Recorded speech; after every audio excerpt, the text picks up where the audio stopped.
will be recording this session.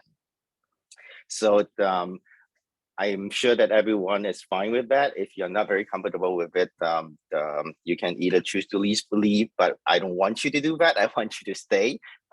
You can perhaps, if you're not very comfortable with that, you can perhaps just turn off the camera. That's totally fine. But we would love to see you, right? So we are a community, so we're all here together to learn from each other. So today, we have this panel called Building a Career on Southeast Asia as Southeast Asian or Asian scholars in the United States. Before we start, I want to thank specifically Naisian Park, New York Southeast Asia Network Public University Consortium for putting together this panel, for inviting us to be here to share, to learn, and also specifically thanks to Margaret Scott, because without her, we wouldn't have this whole initiative from Naisian. And especially thanks to the student organizers, Zheng Wang and his team. They have been extremely helpful in putting all this together and bringing scholars, not only just in the East Coast, but from other states too, some from the West Coast, together to share our research and what we do in Southeast Asian studies in the US. And I also want to thank someone who has been doing a lot of work behind the scene, Meredith Weiss. Meredith, she said the students are the ones doing the work, but I believe that she is very instrumental in putting all this together. So thank you, Meredith. So without further ado, let me point out something else. I have another thing to share with you. So we want to ask people who are involved in the Public University Consortium to think about the importance of joining the Naisian as members. So Meredith just posted the link. So if you can go to the link, it's free. Membership is free. We're talking about building community. So Margaret would love to see more people as members of Naisian. So please go to the link and sign up as members, and also spread the news to people you know. I don't think it's restricted specifically for people in New York. So ask your friends. I have a lot of friends out of states who are extremely interested in things like this. So spread the news to your friends too.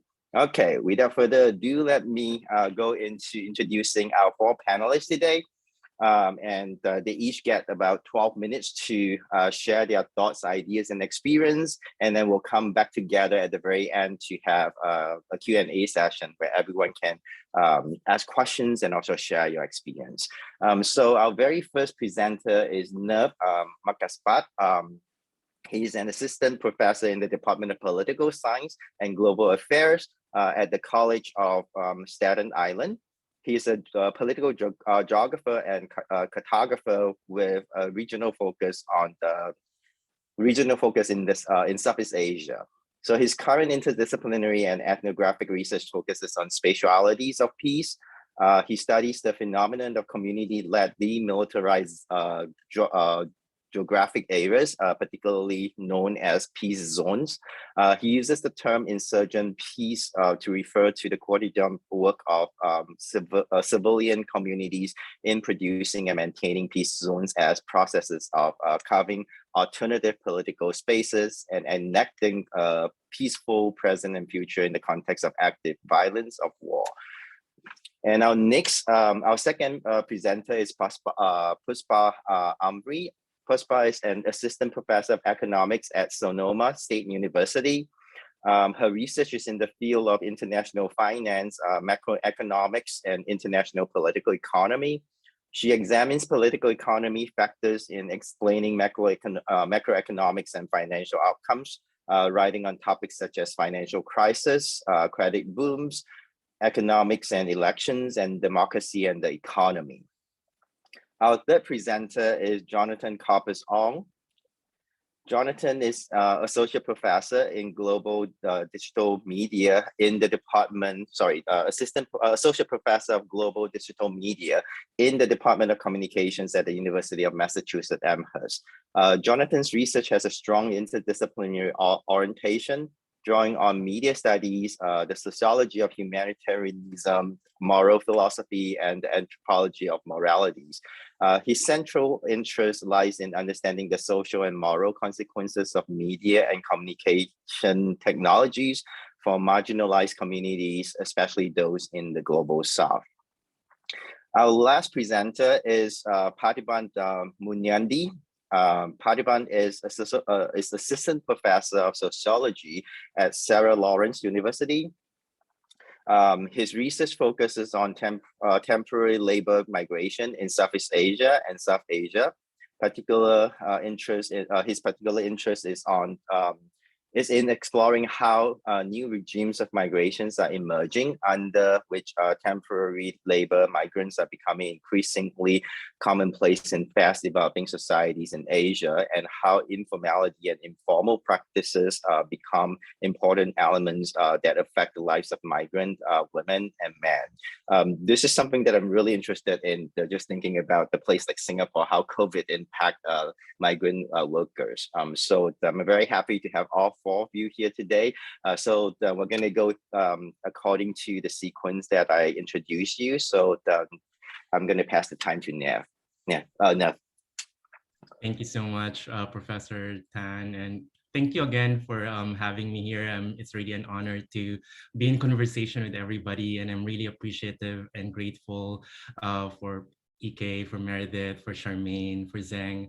I was part of the panel and conversations last time as well, and was really productive and very also helpful for me as a junior faculty here in New York to kind of find my community here in the state and in the city, in terms of thinking about my project, but also situating myself, right, as a Southeast Asian scholar in the US working on Southeast Asia. So, well, first I really want to thank the organizers for the session, because the questions that you propose and also design for us to reflect on are really fascinating questions. I mean, they're big questions to think about, but I think I'm really grateful for it, because I think we don't normally talk about these questions, right? As you know, for members of the audience who are in their PhD studies, sometimes we don't have the time and the space to reflect on how we situate ourselves and our own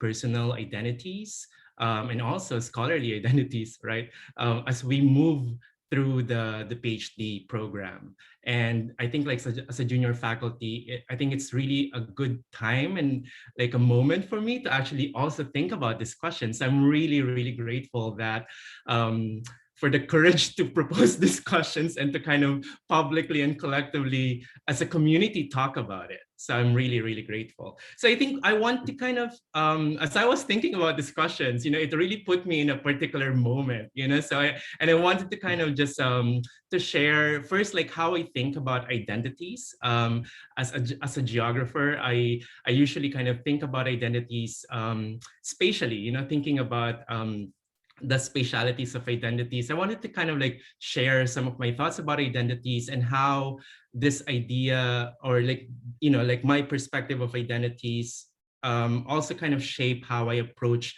my current, I guess, like trajectory as a Southeast Asian scholar working on Southeast Asia in the US. So for me, identities are, first, they're situated and rooted in place, right? So they're like place specific, and the way I would think about identities as being situated and rooted in place is also kind of thinking about my identities in relation to like geographically, like where I am in the world, right? So I grew up in the Philippines, I moved to the US for my graduate school, and currently I'm in New York as an assistant professor. So I think like thinking about my identities as rooted and situated geographically is one thing. And then the other thing is like thinking about identities as rooted and situated as well in place in relation to power, right? Where I am in relation to power, right? So I'm thinking about identities in relation to geographically, where I am situated in the world, but also where I am situated in this relationship of power. So that's the first thing. Then the second thing that I want to kind of highlight is really the way I think about identities is really it's co-constitutive of placemaking, right? And co-constitutive of our sense of place. Where is home, right? And I think like for me, the way I think about identities is always in relation to, like, it's being shaped by where I am and where is home, and they kind of shape each other, right? And then the last thing that I want to kind of highlight is that identities are always dynamic and constantly changing and constantly evolving as we move across space and over time. And so they're not fixed, right? As we move through different geographic locations around the world, they constantly evolve. But also as we move across this relationship of power, they also constantly evolve, right? And I want to kind of foreground those three kind of spatial elements of identities, the way I would think about them, to kind of reflect on my own, I guess, like personal identity and trajectory in relation to my profession and my career, right? So I think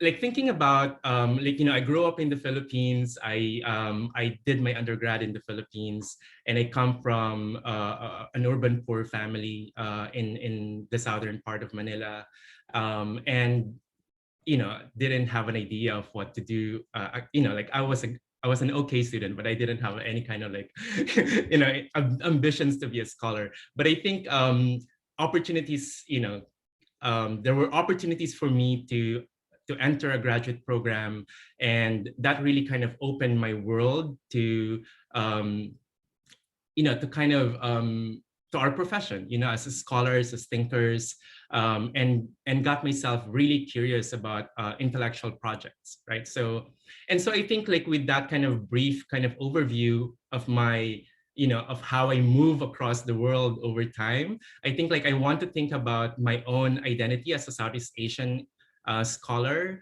in the US in relation to that, right? So first, I grew up in the Philippines, and again, like my identities there are so different from, say, like how my identities would be, say, in California, when I did my graduate program, and currently in New York, where I am an assistant professor, right?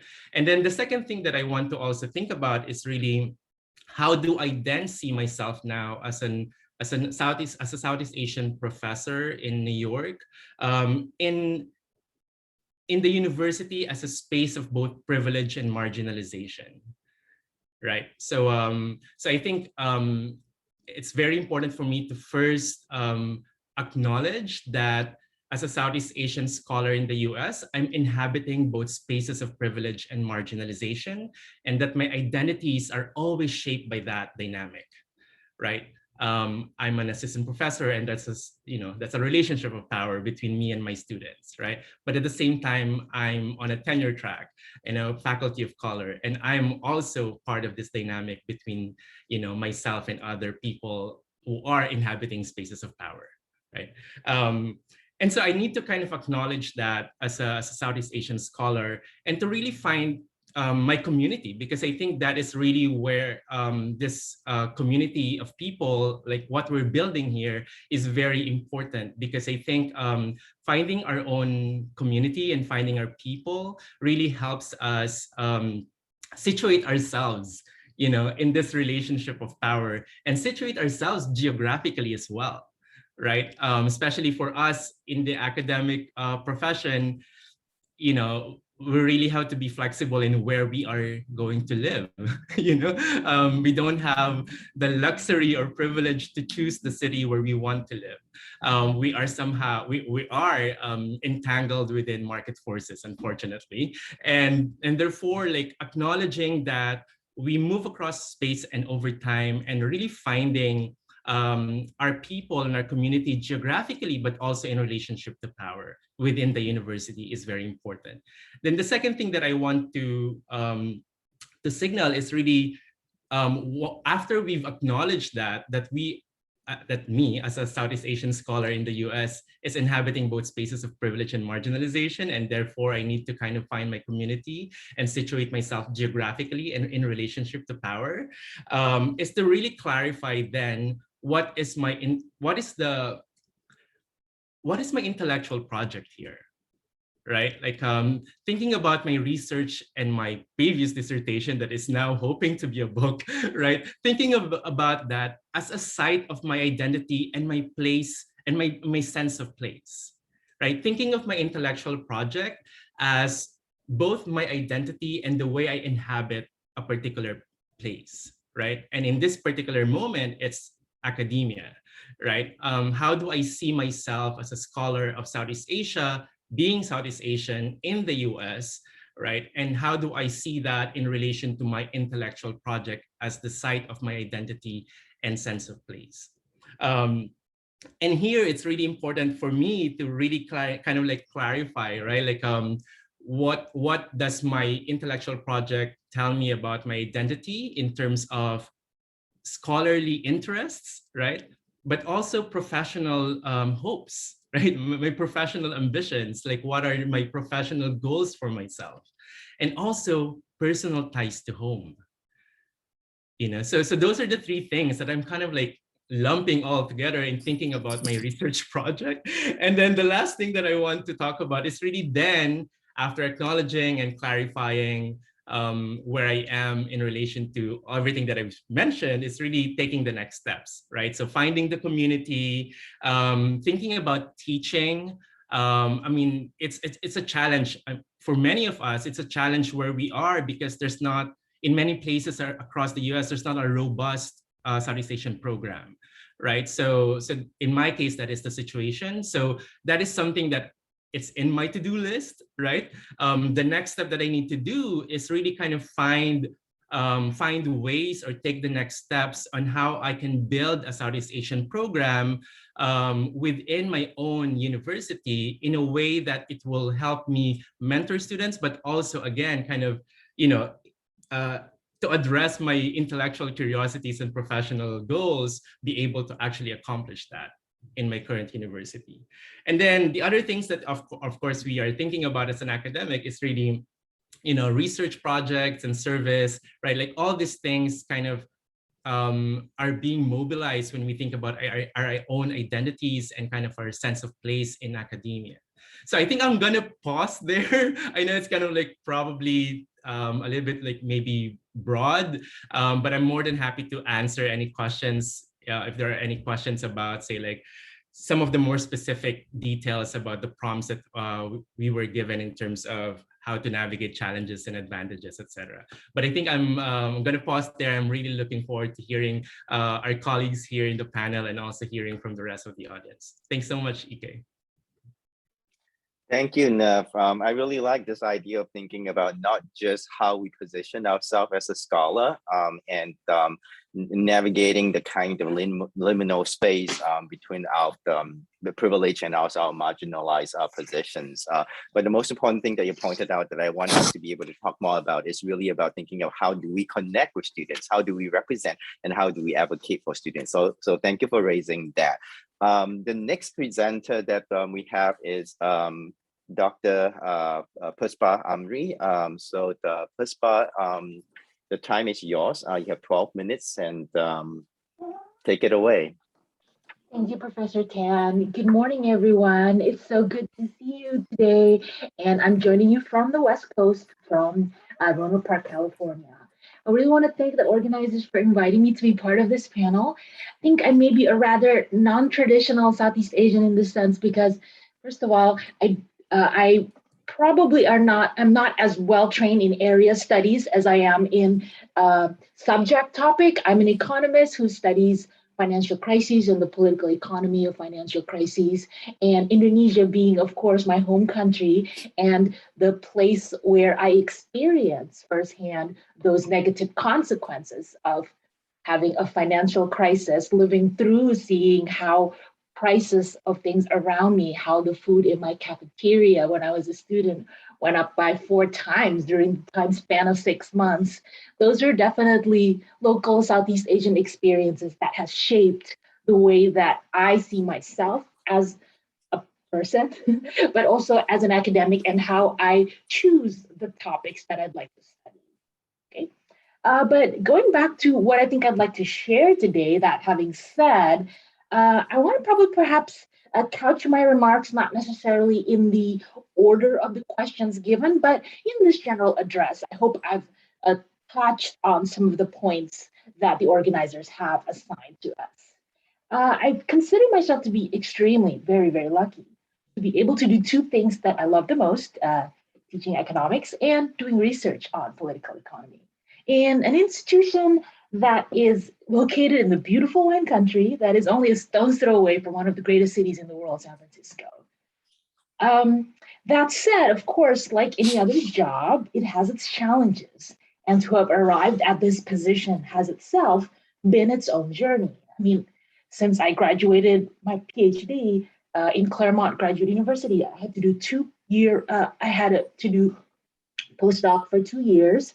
I didn't feel prepared going into the market after my first year ended. I only started entering the market, which is really a year-long thing, in my second postdoc year. And I've had adjunct teaching at 5 different institutions all around Southern California, driving all the way from Long Beach to Whittier to Claremont, Glendale. But I think those experiences have actually put me in a place where I am quite comfortable right now, not only because, of course, location and geography and being close to the ocean and whatnot, my Indonesian roots, I guess, but also I'm in California State University, which is a comprehensive institution, which means it does have equal sources for both teaching and research. The teaching load is high, the teaching expectations is high, but there's also a lot of resources given for us to grow as researchers as well, assigned time, research grants, hiring research assistants. And actually, it is only since I started my position at Sonoma State University, my second tenure track job in the US, when I started actually going back to researching on Indonesia, because Sonoma State University has a lot of resources that encourages people to go in that direction. Now, my experiences may not be necessarily unique. I'm just actually one of many, many aspiring academics trying to navigate the hurdles of securing a tenure track job, research, teaching, securing grants, looking for collaborators. I did, however, grow up in Indonesia and went to college there. And so to the extent that this experience has shed some light into the topic today, I may share with you a little bit what it means to me for an Indonesian to be building a career in the US. Okay. So how has my own identity shaped my experience, both as a student, as a researcher in the region?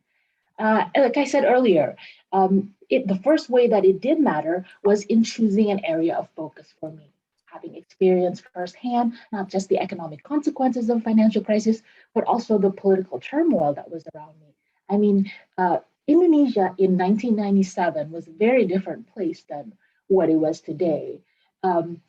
While I think most of my time should have been studying calculus in the library, political activities, joining student groups, protesting the regime, protesting the economic policies of the regime, occupied my time a little bit rather than taking more math courses, I would say. Please don't share that with my professors.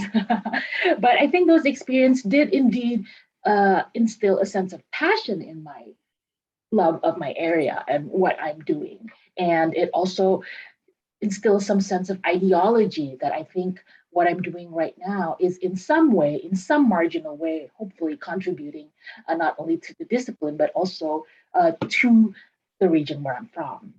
And so in the second way that my Southeast Asian experience identity has shaped my experience as students and as researchers is that I've also been lucky to have had the experience of working as a research assistant and an early career researcher in a think tank in Indonesia. I worked at the Center for Strategic and International Studies in Jakarta for about 5 years before I started my PhD in the United States. Having that experience also set me a little bit apart as I started my PhD because I had to spend less time deciding on what I wanted to do. And a lot of other graduate students spent a lot of time trying to decide which area they want to focus on. And I already had that advantage. But in the second way, I also was advantaged in the way that right now, I mentioned to you earlier, I've only been recently coming back to doing research in Indonesia. So that experience that I had earlier on in my career And as being Southeast Asians, we love to establish and maintain our connections, right? How many people have more than 5 WhatsApp groups on their phone? Right? So those ties are still there, and I have still gone back to Indonesia. I think I've gone back to Indonesia 6 times between 2017 and 2019. If it weren't for the pandemic, I usually spend every summer break and a winter break there. And luckily, people that I had been growing up with academically as students, they've also many of them are also in the policy world. So I've got to collaborate and still have projects working on there. Earlier, I mentioned that I had to make a decision when I was starting my grad studies. Do I want to be more subject focused or do I want to be area focused? Sure, I want to do research on financial crisis and the political economy of financial crisis. Do I study specifically about Indonesia or do I do a cross-country study? I think that's a question that several other scholars grapple with. I was advised at the time to think about where I want to see myself as career-wise. If I want to pitch myself as a teaching career or an academic career in the US, it's a safer strategy, or at least the opinion was at the time, it's a safer strategy to put yourself as a subject expert rather than an area expert. Of course, if you could do both, that would be the ideal of both worlds. But having also been not at a what you call a top 20 graduate institution in the US, I have to of course try to be more strategic and do a little bit more effort than what is more non-traditional efforts, if you will, than what is necessary. So I did not dive in too much into Indonesia, and my research since about 2012 until maybe about 2 years ago have primarily just been topic-specific financial crises, economic crises and recessions, policies to deal with recession rather than Southeast Asia. However, I think that has benefited me as well in some ways because many times, actually, my colleagues in Indonesia have asked me to join them because of that subject areas expertise, and then to complement them with how to deal with the Indonesia. There's actually a lot of interest and curiosity in learning, how was the experience of other countries in dealing with recessions? What did happen what was the difference between how Korea and China dealt with the recession that happened in 2008 and 2009? How come Indonesia was able to better weather the financial crisis in 2008, the world financial crisis recession, because it reached other countries? So I feel extremely happy in that way that, in a sense, although I regret not having too much focus on Indonesia at the time, it has also generated some synergies in that sense. Now, moving on to, I think, sorry, Kay, how much time do I have?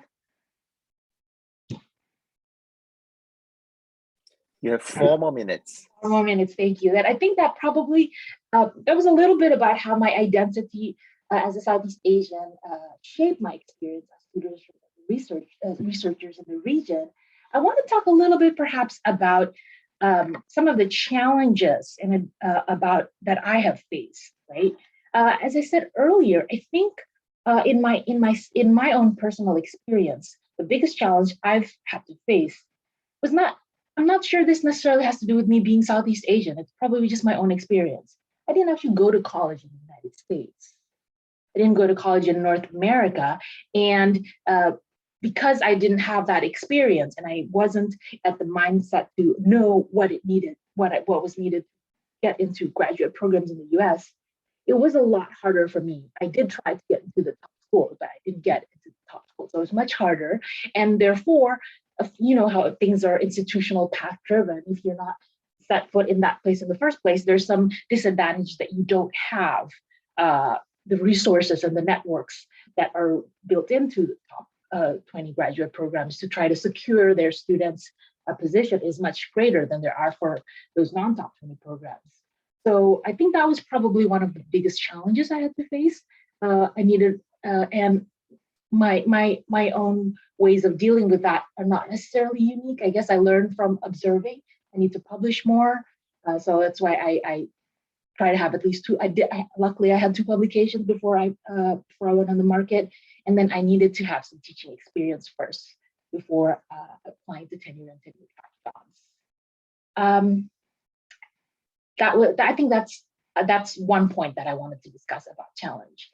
The last thing I want to discuss from the points that are here is that, what are some of the early career service and administrative demands?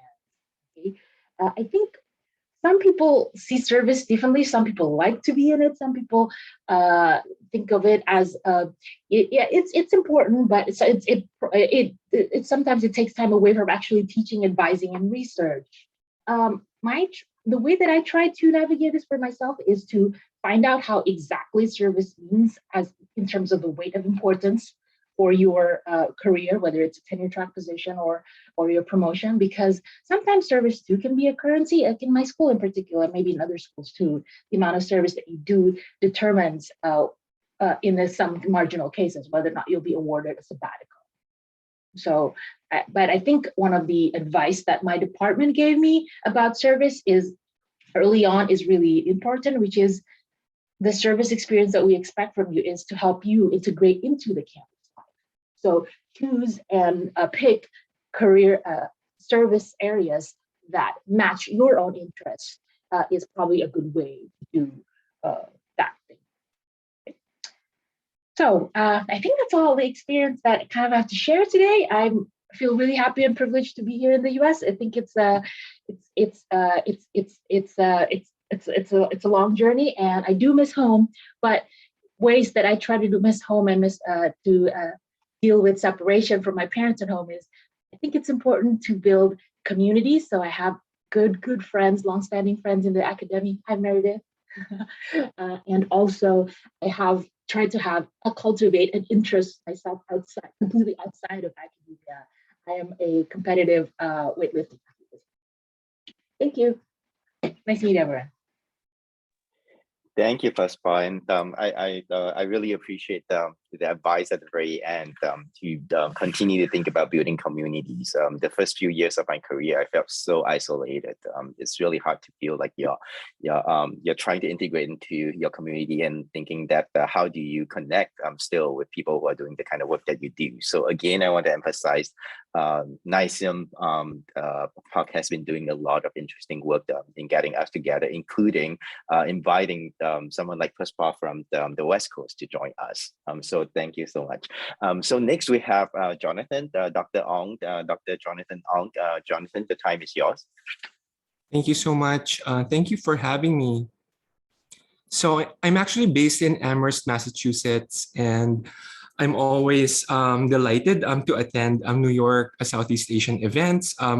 Margaret Scott, who's in the call, has invited me to previous events, so definitely grateful for her and being part of this. So I'm in Massachusetts, so New York adjacent, and so great to be here. I am a huge supporter of mentoring activities, especially in any initiative that helps demystify the hidden curriculum. I think we need to be doing more to be supporting, especially junior scholars and graduate students. And I think our experiences as Southeast Asian scholars are sometimes like so specific as well, even within the broad umbrella of Asian and Asian American studies. So I think, those questions, as Nerve and as the previous speaker had said, are really challenging to think about. So thank you for giving me space to discuss that as well. So today I intend to share with you my scholarly journey. So I'm a Filipino born in the Philippines and did my undergraduate there. I'm now a communication professor at UMass Amherst and also a tenured professor and the chair of our PhD program. And so anyone also specifically interested in communications program, please feel free to get in touch with me. And I also put my Twitter handle there. Okay, so just sharing with you my CV and like the first part of it, just to take you through my non-traditional journey as well. As mentioned, I did my undergraduate studies in the Philippines. I took a paid master's in the UK. at the London School of Economics, a very social science focused university and program, and definitely welcoming a very innovative scholarship in my field of media and communication studies. So it's always about forward thinking, developing new concepts. They didn't have any scholarships for a PhD program, and I had to find ways to seek potential supervisors, and that's how I got into Cambridge as well, where they had funded scholarships for those working in my area. So I had my PhD there is in sociology, and obviously Cambridge being Cambridge, they didn't have a program in media studies or communication. They only recognized like very old disciplines, and sociology counts toward that. And there the thrust is, how do you connect with classical theory? How do you fit in the broader tradition? So to me, like navigating those spaces within my discipline was really instructive. And it's also quite interesting that during my time in the UK, doing my grad school there were no Southeast Asian Studies centers at the LSE or at Cambridge. That has changed since, and I think that's a very good and promising development for scholars as well working in Southeast Asia. There's more and more communities and support mechanisms. So academic appointments, I've taught in Hong Kong. That was my first job after grad school in Hong Kong Baptist University, a sociology department, very traditional. They don't expect junior scholars to be doing a lot of talking during department meetings. You have to know your place.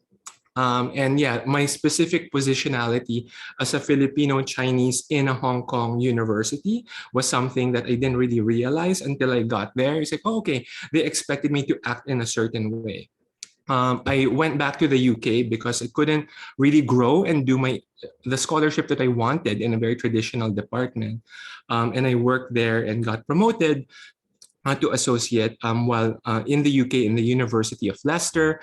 And I had moved to UMass Amherst for two reasons. One is for family reasons. My brother and family had moved here in the US, so it was a good idea for us to try to be in the same coast, at least. He's in Virginia.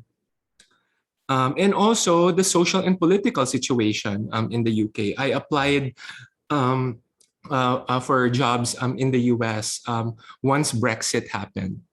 So right after that happened, I started preparing my applications. I was also preparing my promotion applications anyway, so I thought, oh, why not?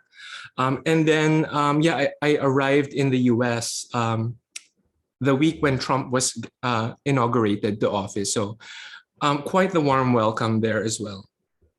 So happy to also discuss during question time if you want to know more about that move from different countries to the US, but I want to kind of stick to the prompt, which is about working as a Southeast Asian in the US. Okay, so do I consider myself as a Southeast Asianist? As the previous speaker had also said, it's not how I would self-identify myself first. I will self-identify as a communication scholar first before I say that I'm a Southeast Asianist. But it was interesting. During my tenure review process, I remember one of the memos, of course, the memos would get to you, right? And one of the memos from one of the tenure writers was positive, but there was quite a dig saying that Jonathan has done really great research on the Philippines. My PhD was about Philippine television history and the political economy of Philippine television. And my early research was around Typhoon Haiyan and humanitarian technologies that were tested in the disaster zone in the Philippines. So it was very Philippine-centric. And so the tenure writer said he needs to do more comparative research. And I'm like, would he have said that to someone who's studying the US or the UK? Hell no, right? And so I wouldn't want to say that affected me a lot, but definitely some of my recent research in the disinformation studies space definitely benefits from comparative work. And I have done some of these projects looking at how disinformation economies and narratives are comparable, but also quite specific to different Southeast Asian countries, particularly in their electoral processes. And you can see this comparative research, Indonesia, Philippines, and Thailand. And I did the Philippines and the Thailand research here, and a colleague of mine, Ross Tapsel, did the Indonesia part of the project. And I was hosted by Thammasat University in Thailand. And I really like those folks for anyone here working on Thailand. Okay, so this is my obstacle slide. And this is a real talk slide that is brought to you by a bit of fatigue. It's the week 13 of our semester, and I'm sure we're all feeling some fatigue. It's brought to you by the full moon today. We're all feeling emotional, and the questions were quite emotional. And also brought to you by Adele's new album release, which was released today. So this is a bit heavy, but I hope that we can work through them together. So obstacles of having to present my work in both area studies conferences and disciplinary conferences. So I got like the toughest questions and some very personal questions in area studies conferences. And I think when you present your research in an area studies conference, whether it's a Philippine studies or Southeast Asian studies, you're not just evaluated for how you apply your theory or concept, but your personhood, right? You're Filipino based in the US. How are you able to speak for your community? So there's always a kind of assessment. Are you in a privileged position? How thoughtful are you in crafting that narrative? Sometimes those judgments and assumptions can be quite unfair. And therefore, you just need to be aware of that, of the different audiences and stakeholders of your research as you move to different kinds of constituencies. Number two, I'm super frustrated by this, and I wish we can talk more about this. I think Southeast Asian scholars in general, we have internalized a lot of hierarchies. I mean, like we always begin with a citation to Bourdieu, Adorno, citation to old white men in our field of communication studies. We never cite each other. We cite each other as just like, e.g., and then it's like a list of empirical case studies, but never engage with each other conceptually and meaningfully. Southeast Asian journalists also do not cite Southeast Asian scholars when they write about some of our urgent research. I find that especially frustrating. We need to be calling this out. And I think this is changing. I don't know how it goes in our field in Southeast Asian studies or area studies, but certainly in my discipline, there's more discussions around the politics and ethics of citation. So there. So Southeast Asian studies tends to be more humanities than social sciences.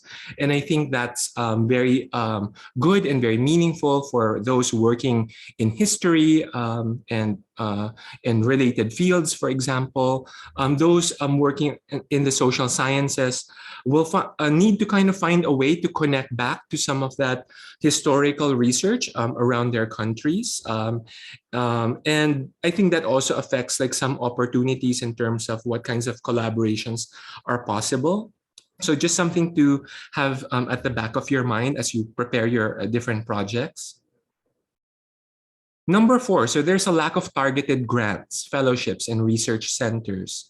So I think we need to be especially resourceful in terms of which kinds of communities we try to find when we try to find stakeholders for our research. Sometimes I meet some scholars, especially grad students during my time in grad school, who are funded by their governments. And therefore their research tends to lean more administrative research rather than critical research. So, and I think that shapes the kind of scholarship that happens in our field. Southeast Asians are often also excluded from narrow US-style diversity and inclusion metrics. So that's certainly something I experienced at UMass.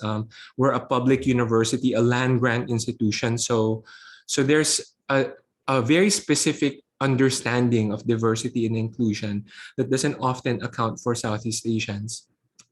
There are Asian and Asian American studies programs though. And we need to seek them out. We need to support them, even though we don't consider ourselves primarily as Asian or Asian Am studies. But I think we need to be connecting with them more. I'm trying to do that more as well at UMass. This year, it was also the first year that students in our campus had a Filipino Students Association, and I thought that was important to support. Also, to think about solidarity in much broader senses. So we're often interrogated, and I think it's also quite strategic to ally and be part of broader umbrellas and solidarity movements. We're Asians, we're Global South scholars or POCs before we're Southeast Asian. In our field, there's a movement, #CommunicationSoWhite, calling out the whiteness of communication and media studies. And I think it was important for us to participate in that. Here is a slide that I was trying to look at whether I had published in a Southeast Asia or Area Studies journal. And I've only done that once, the Journal of Southeast Asia Research. And it was talking about actually, and it was a side project during my PhD. It was about class politics within Filipino student communities, and how new rich, old rich interactions within student groups are often asserted in the diaspora. If you're interested in that kind of messy class politics and assertions, I would direct you to this.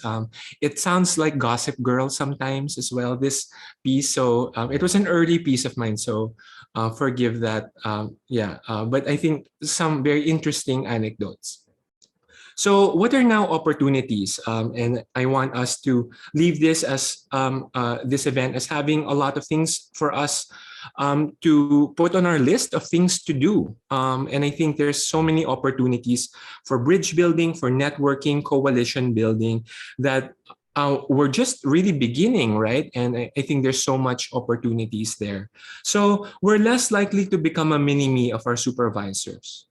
And I think that's a great thing, right? So in other disciplines, you have people working in labs. The PI expects all of their grad students or postdocs to publish and cite each other, and just, it becomes like a mutual jerk-off session.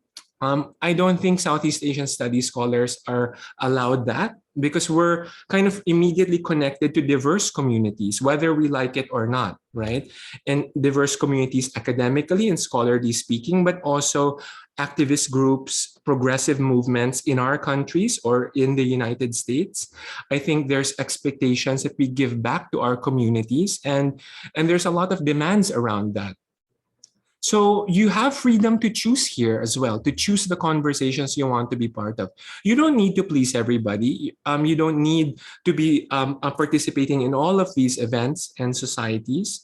You can sign up to Asian Studies, Asian American Studies, Phil Studies, Phil Am Studies, or just choose one of them.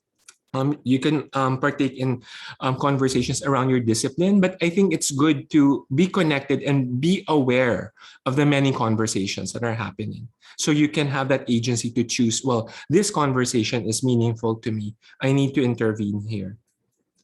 And we have, therefore, more agency and responsibility when crafting narratives of our area to our disciplinary colleagues. So even to my very well-respected colleagues, when I talk to them about the Philippines, they don't really know anything, right? Like they don't see the internal conflicts and debates that are happening on the ground.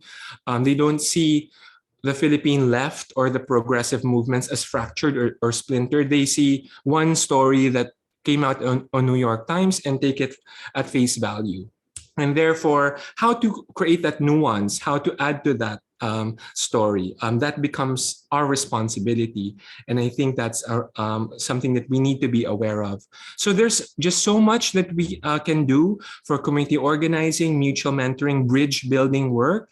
And we're really all waiting for innovative ideas and invitations to connect and to collaborate. So thank you so much. Thank you, Jonathan. This is really great ideas that you have been sharing, and I love how you have all these qualifiers when we are talking about challenges, so we don't feel too stressed out by all the challenges. So hopefully we can pick those questions up and talk more about it. I do think that it is a challenge for us to navigate how to be heard on campus as faculty. Just imagine that we struggle to do that, and our students must be somewhat frustrated when they're not being heard. So what can we do as faculty members to advocate for them, to create the space for them to have a voice rather than speaking for them? So let's talk more about that too. So our last presenter is Parthiban, Dr. Munyandi. Parthiban, the time is yours. Thank you, EK. Oh, this is I'm kind of facing the sort of challenge of like being the last one to go after hearing so many, wonderful and incredibly relatable presentations. First of all, thank you for everyone who organized this panel. Terima kasih Kokin for inviting me for this, to be part of this too. It's so nice, especially after this past year and a half of being under the pandemic, not being able to travel home, to still, be connected to a community. We're Southeast Asia, is on the other side of the world, right? So every moment of connection just like feels so much more powerful, right?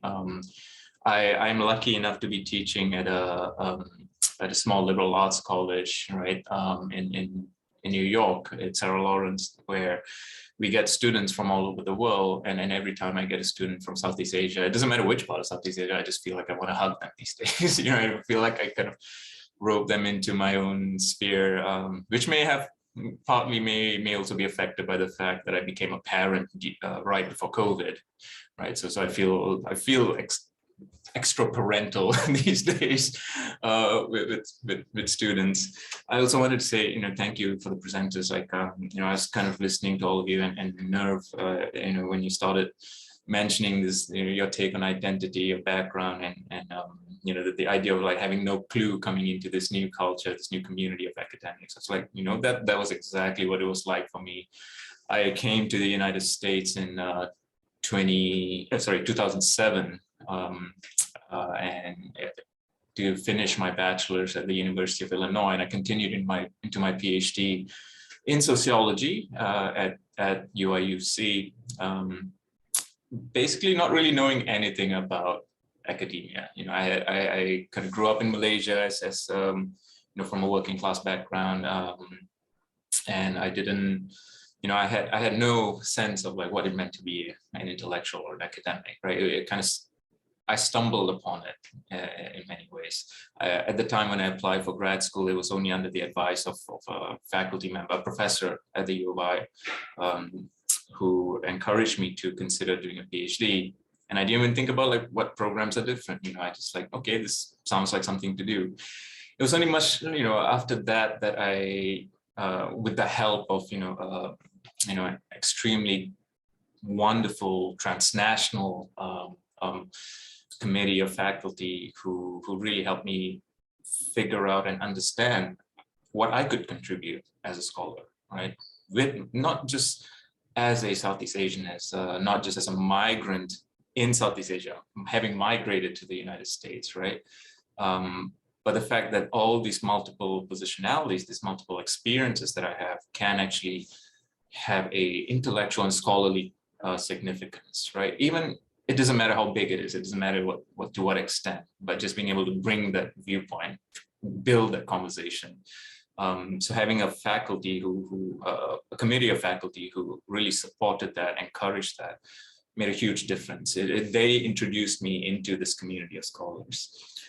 So a lot of the previous speakers were all sharing, felt so relatable, felt so powerful, right? Having that support network, someone who can take you up and introduce you to this new community, that made a big difference to me too.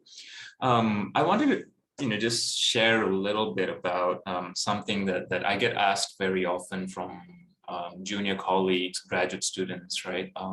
Especially from Asia.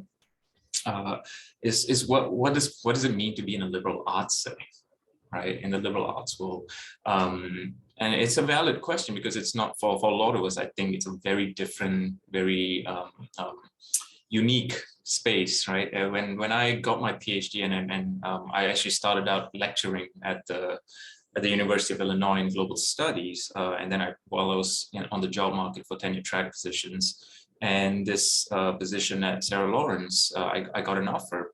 And initially, I was very unsure. I knew very little about liberal arts colleges, particularly this very specific kind of liberal arts college, right? You have your Sarah Lawrence's, your Vassar's, your Bard colleges, and places like this. So I had to have a lot of conversations and discussions with people trying to explain, trying to understand, is this a teaching college? Right? Will I get to write? Will I get to do my research? Should I be concerned about teaching loads and things like that? It took me a while to realize that there is a difference. There's a vast world of difference between, what we might consider traditional teaching colleges and, colleges like Sarah Lawrence, where one of the big differences, especially coming from a R1 setting like the U of I, we don't get exposed. We primarily are focused on research, right? We're told to focus on publication. We're told to focus on building our careers as professionals in our disciplines. Whereas the liberal arts world, particularly in places like this, that emphasis is sort of shifted towards teaching, towards pedagogy. But more importantly, a place like Sarah Lawrence, we as faculty, we are pushed to be interdisciplinary, to be transdisciplinary, because we don't have departments, we don't have majors. So one of the things we're always taught to do is to work collaboratively across our disciplines and our particular areas. So, for example, not in the department of sociology. I'm in the social science group of faculty where we have, anthropologists, historians, political scientists, economists, geographers, right, and sociologists, and we get to work on our projects, our courses, our curriculum, as well as our own research work in a far more collaborative way. It's been a process of learning, relearning, right, what it means to be an intellectual and a scholar in that sense, of thinking about how my teaching and my research can be closely linked together. Not having to be part of an institution that has majors also means that we get to teach in a much more focused and directed way. So courses that I teach happens to be much more directly related to the work I do, right? And I'll come back to the research side of it in a little bit as well. So the liberal arts experience has been an eye-opening one for me. Having joined Sarah Lawrence in 2017, I'm on the tenure track path here. So that kind of experience, like what does it mean to be on the tenure path at a college, at a liberal arts college, where the emphasis is shifted slightly away from just primarily being on your research, right? So one thing, I'd be happy if anyone who's a grad student who's thinking about, moving into the liberal arts world, or if you get offers, I'm always more than happy to talk about it, to have coffee, to have lunch, just to connect and chat about it. I'm always happy to talk about liberal arts colleges. So, so this question about, and again, just to echo Nerv, that these are tough questions.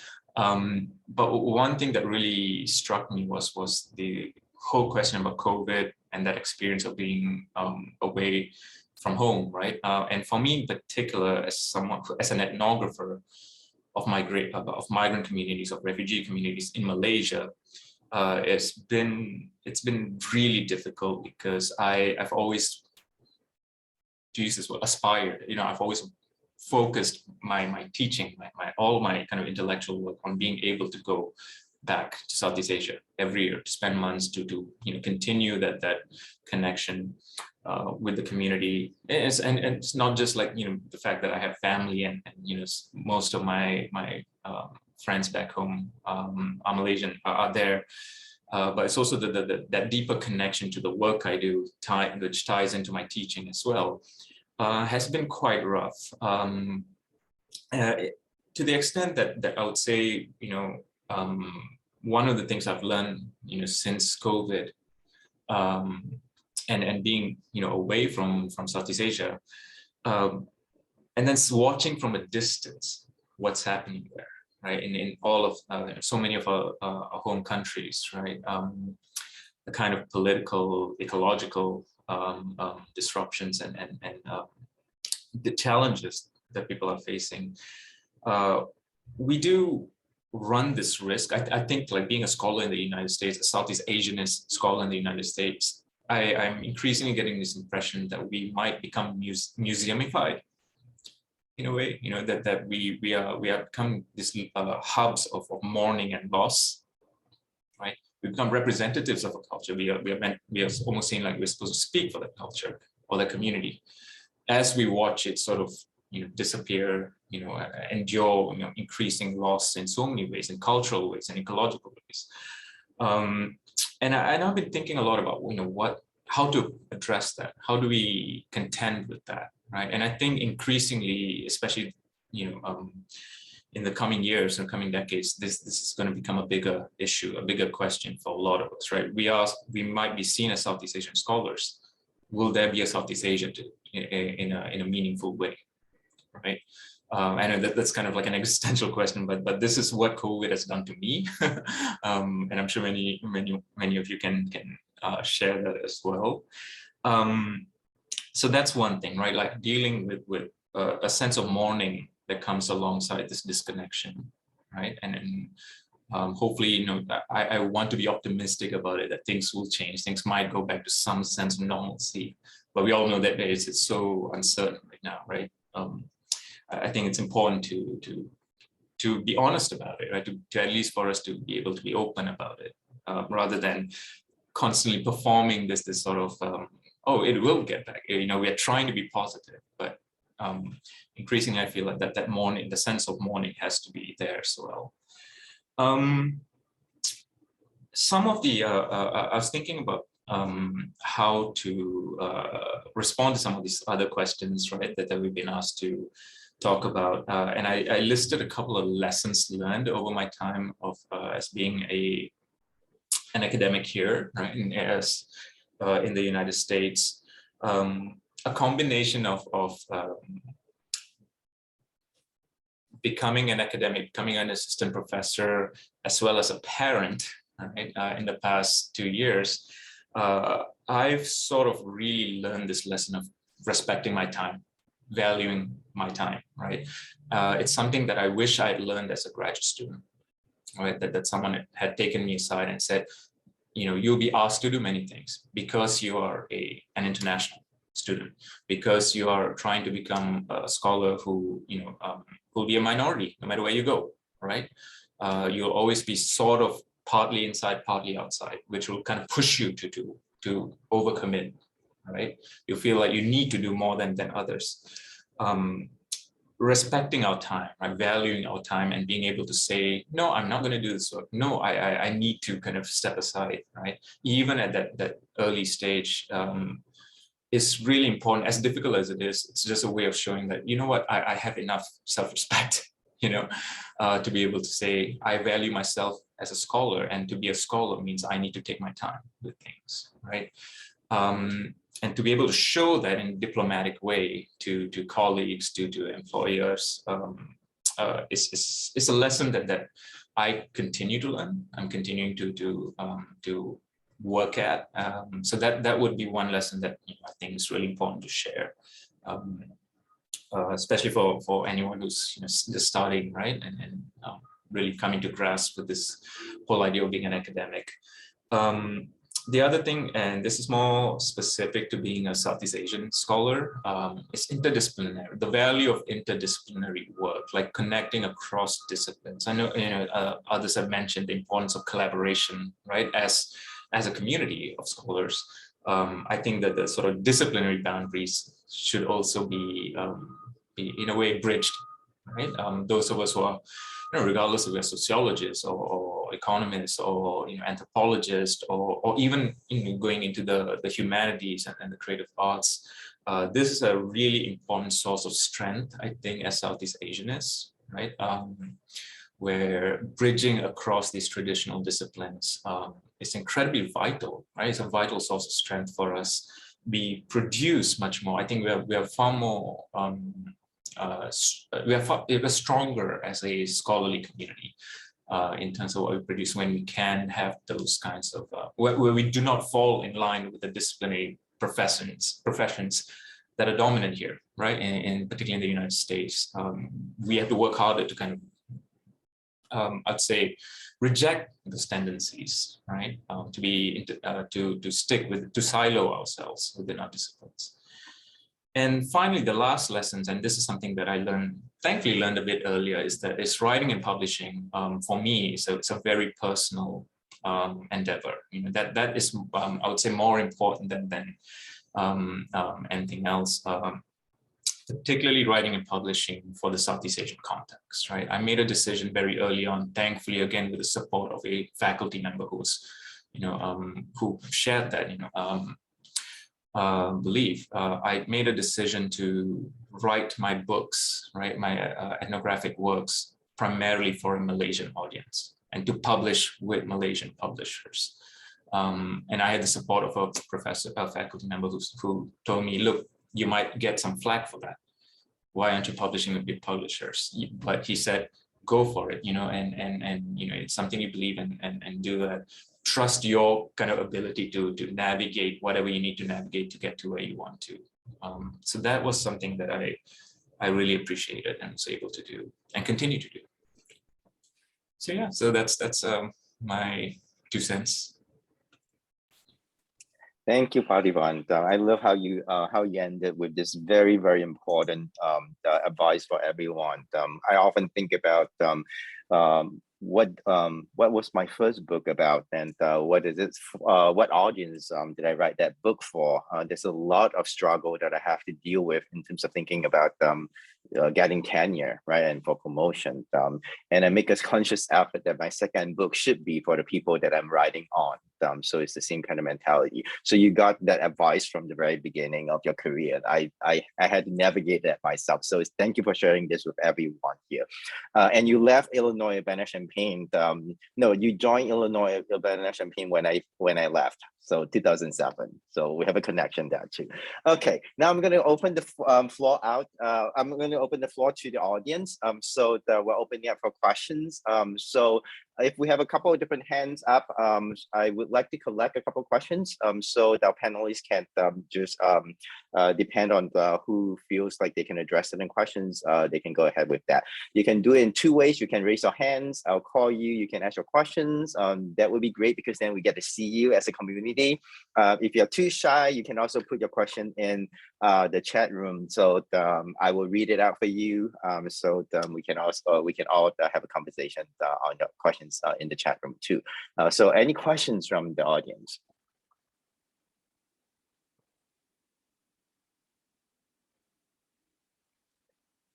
Questions, comments, things that you want to share?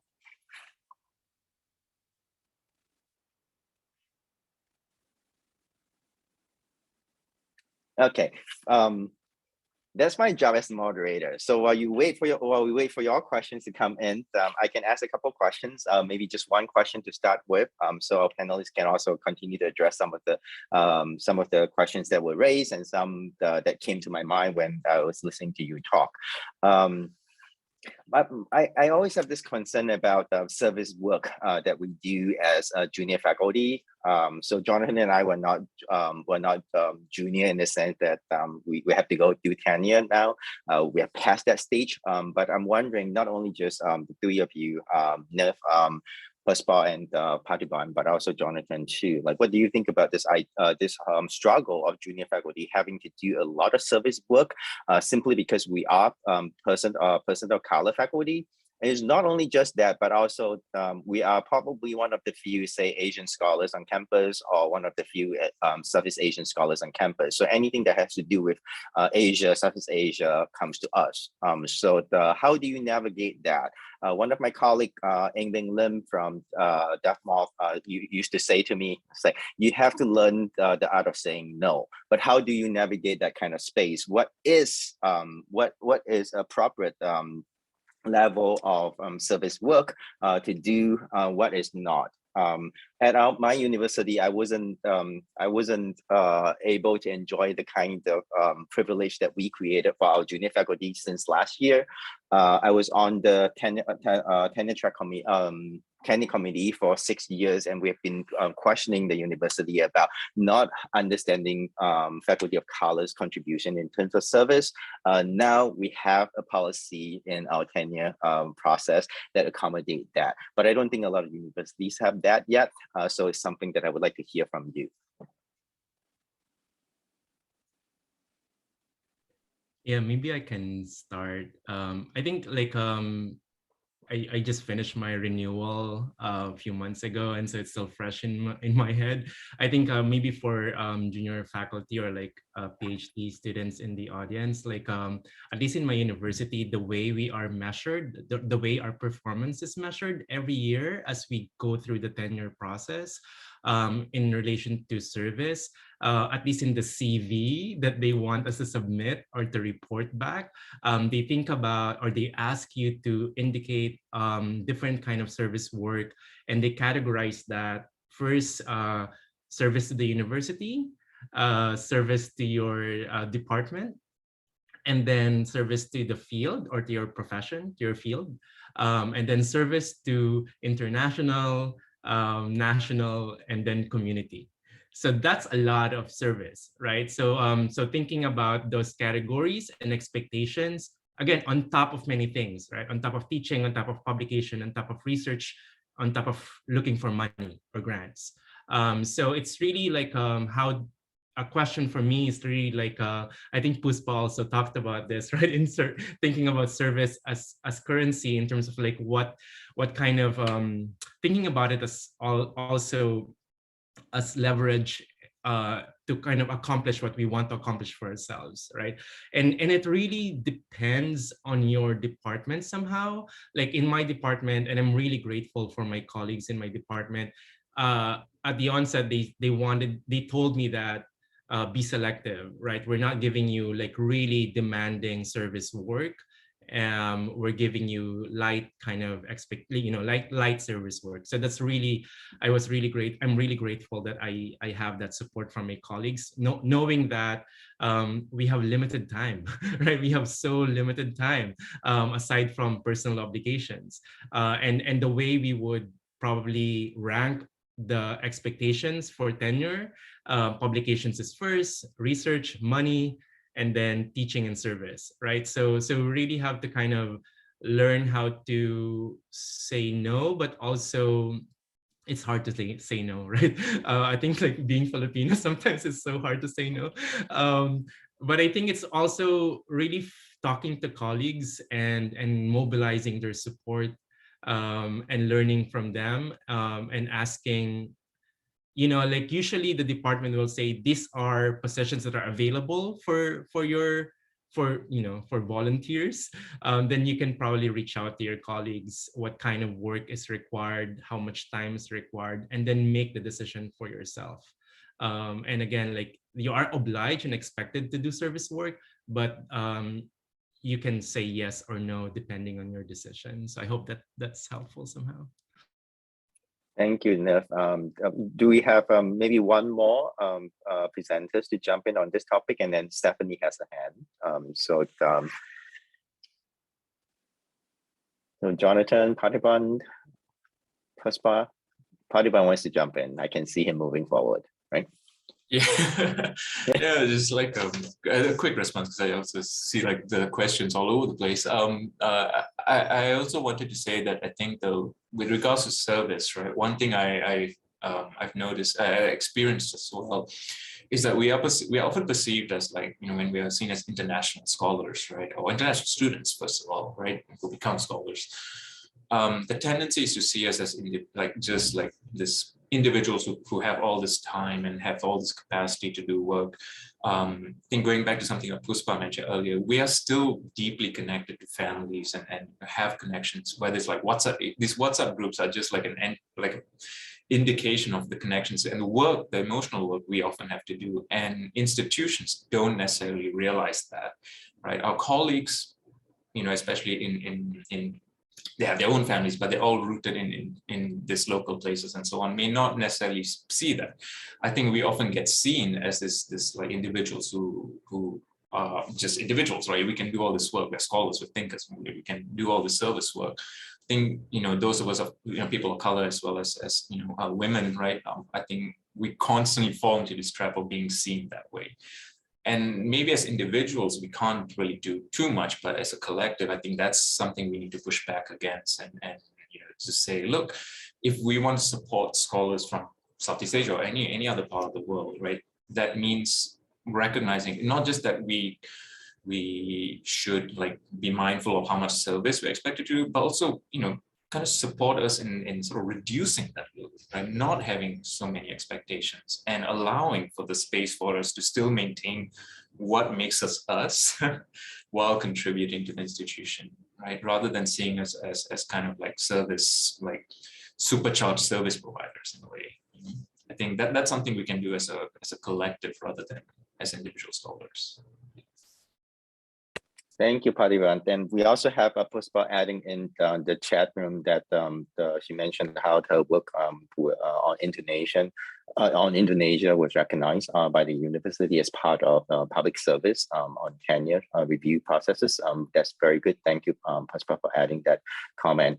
We have a hand, Stephanie. I'm going to come to you real quick, but let me quickly read this one question that is specifically for Jonathan.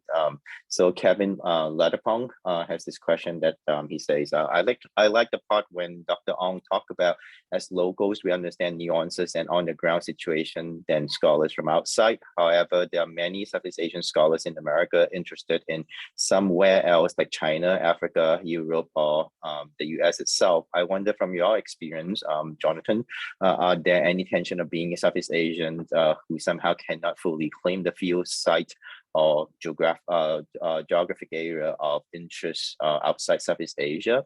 Someone else also wanted to highlight the fact that the point that Jonathan made about citing each other and not specifically all white theories and their work as extremely important.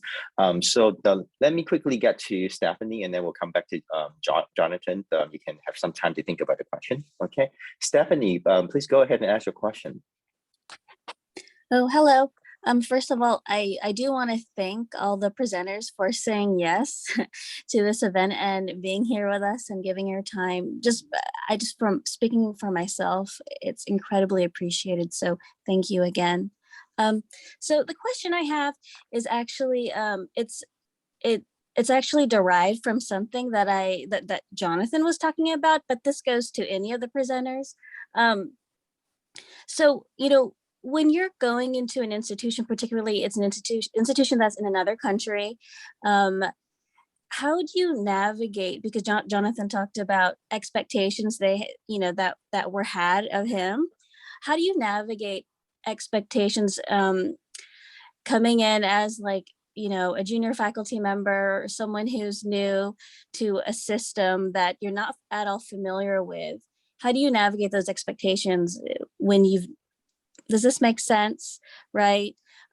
Because in institutions, there's going to be differences, right? Whether you're teaching in Hong Kong, the US, I mean, how do you make sense of, what these expectations are and, without fear of overstepping boundaries or committing some sort of cultural faux pas?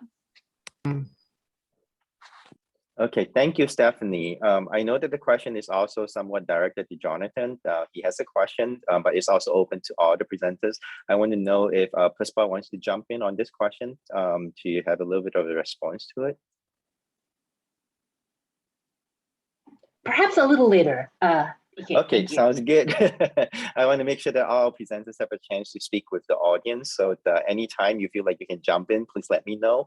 So Jonathan, you can address Stephanie's question and also the question from the in the chat room.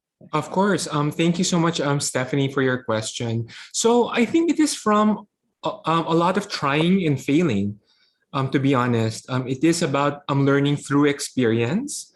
I think the easiest way is to find an ally first within your department to kind of, and I think a lot of us here are critical scholars and ethnographers. And I think understanding and mapping out people's positionalities in the department is like day one you should be kind of doing. It's like where are the different camps? Where do people fall in line in terms of specific policy positions? What are the touchy points of controversy within the department? Where is power located, as Nerv had also raised earlier? Sometimes it is through like a peer, sometimes it's a more senior professor in the department who can let you know about some of that.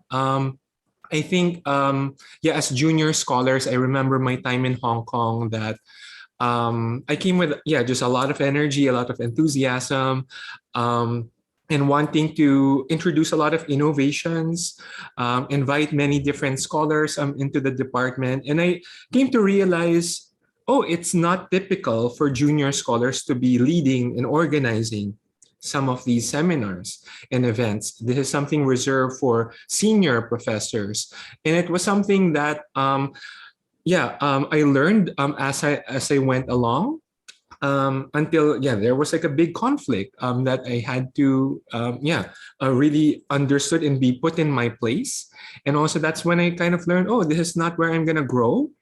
So feeling out and trying to understand and make those connection points among peers who can let you in on some of those insider politics is, to me, like the most important thing to navigate some of those challenges and obstacles. And I want to address Kevin's question here about the assumption that you're a Southeast Asian scholar, therefore you only have authority to speak about your country, right? I think we need to acknowledge this. This is an assumption that I think not just to Southeast Asian scholars, but to many POC scholars, we experience that.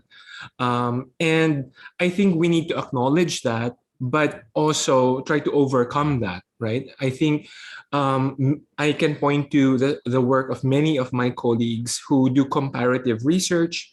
For example, my colleague Nicole Corato, her dissertation was about Philippines and Venezuela and doing comparative work across those two countries, right? So I think building up your credentials and your street cred, making those connections to communities, whichever community you want to work in. I have a grad student who's Korean based in Korea, but studying Asian American politics. And I can feel that she is experiencing some of those tensions of like, how can she assert her authority to talk about very specific Asian American politics and issues, but coming from elsewhere. So, but I think, as long as you do the work, I think you can overcome that, Kevin. Thank you, Jonathan. I always remember Bell Hooks saying that it's not a matter of you cannot represent, it's a matter of how you represent. So it's thinking about how you position yourself when you take certain kind of a position as a researcher, right? So I'm very happy to see the next question is actually a question for both Puspa and Jonathan, but I'm going to direct that question to Puspa. So this is a question from Omar. Thanks everyone for your insights and time to be here. My question is directed to Puspa and Jonathan, but anybody could answer this. Have you ever felt that you were forced to be a Southeast Asianist just because you are Southeast Asian? In my case, I would want to focus on studying political communication at the international relations level, international organizations, but I have been advised subtly to write something about the Philippines, especially from comparative poli-sci people. Because studying Duterte is in or important. How do you navigate these tensions? Because on the positive side, you also become more productive. Kind of my story too. So, but I'm going to give the time to Puspa.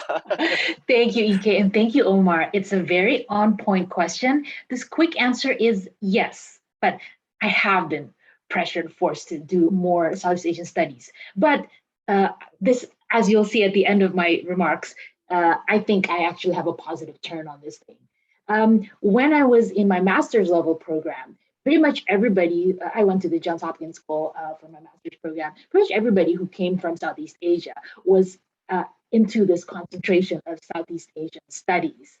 But Johns Hopkins had a lot of different concentrations. I just chose to focus more on quantitative economics because I think that's what I needed most for my graduate work. And I also benefited a lot from having a father who was very insightful. He's an academic. He's an anthropologist, actually. So he's an ethnographer par excellence, in my view. But in his view, he says, study what you think. I think you have the experience, you have the lived experiences and the connection with the community in Indonesia. Why don't you focus on what you like and what you think you would be beneficial for you? So I think that was really good advice at that point, because as I'm seeing right now, as I've been doing over the past 3 years, I've kind of actually picked up on Southeast Asia, on Indonesia again, quite naturally. Over the last 2 years, I've given 3 talks just on Indonesia, and even in Sonoma, I've been invited to talk about democracy in Indonesia. So they don't necessarily go together, don't necessarily in conflict with each other, Omar, in my view. In fact, actually, in political science and economics, there is a tendency now to come back to actually country studies, because even though in economics and political science, it has become much more quantitative, and the thing to do about 10, 15 years ago was to do cross-country panel data studies. But now there's much more focus on doing quantitative work at the country level, because using country level subnational data or survey data has a more strong causal inference ability. And so therefore, I would say those two are not necessarily in conflict of each other. And studying Duterte is kind of I'm fascinated with myself, but I think it's not because of the leadership himself, just because of what his actions in the Philippines politics have done towards the discipline of understanding of democracy itself. I think if you like studying Duterte, if you think Duterte is an important phenomenon that will push your discipline in that way, then do go for it. I think there's still a lot of synergies in both directions that way. In fact, I'm really happy there's a lot of Filipino scholars in the room. I study also about economic voting, and it's been really hard for me to code about which political party, which is the incumbent. So I'm going to contact you guys later on about this. And if I may, okay, while I have the floor a little bit, I have just thought about a little bit more about service. If you can, as junior faculty, it would be in retrospect, my personal take on it is, if you can't avoid being in a leadership position as junior faculty, that might be give you more peace of mind, because and you're going through tenure or working towards tenure, you might not know who you're going to. Some little thing you say could always be used against you, and you don't know if these people are in your next level of committees or whatnot. And being in a chair of a committee, especially if it's a university level committee or school level committee, sometimes put a lot of pressure. I think maybe my impression is that sometimes people have perhaps kind of like, oh, she's a woman and she's from Asia, she'll probably give in to my demand and my wish and my committee chair. So there's always that possibility, and it has given me kind of like sleepless nights. Of course, they don't know that I used to protest in the streets in Jakarta, so can't really just run me down by intimidation. It's just between all of us here. But it has created some tension, and I think for my personal own peace of mind. So if you, it would be my advice to be participating in service in other ways other than leadership. Thank you. Thank you, Puspa. We're out of time. I'm not really good in moderating. If you have to leave, that's not a problem. But if you'd like to stay for a little bit, we have one more question. I'd like to give this time to Nelson. Nelson, please go ahead and ask your question. It wasn't so much of a question. It was more of a comment. Then in response to Omar's question, I'm a linguist and I work on sociophonetics at Cornell. And one of the things I dealt with is being like pushed into Khmer into Cambodian because that's my native language, and that's what I was born speaking. And I wanted to look more into like Sanskrit and the relationship between like Khmer and like Sanskrit, maybe Indo-European. But I always felt pushed into working on Khmer. But then later on, I realized as I dug into the literature that there's a lot of that there's an obligation for native speaking, well, at least for linguists, native speaking Khmer linguists, to work on Khmer, because there's a dearth of literature in Khmer done by Khmer scholars. So there's like, it's a double-edged sword. There's this pressure from outside, but there's also a sense of duty that as a native born Khmer linguist that you have, and as far as like working on the language. That's all I wanted to say. Thank you. Oh, also thank you. A lot of the things that you guys have said have really struck a chord with me. I'm going to join this network so I can hear you guys more often. Thank you, Nelson. Thank you for the comment. I saw Paul's hand coming up briefly, but we have to end this because of the time. We have passed the time. But Paul, if you have any follow-up question, you can email us. And also the presenters. Paul is at Illinois, another Illinois connection that we have here. But I really want to thank everyone who is here, not only just the presenters. The presenters are amazing with all this information to share with us and experience and advice. I'm learning, even though I'm sort of a senior faculty now, but I'm learning all these things that I can share with junior faculties too and my students. So thank you so much. Thank you, Margaret, for supporting all these events, giving us this opportunity to get together and talk.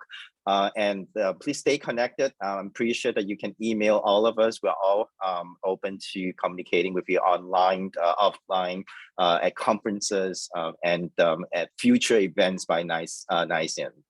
So have a good day, and thank you everyone for coming. I'll see you somewhere, sometime. Thank you, EK. Thank you, everyone. Bye-bye. Have a good Friday. Thank you.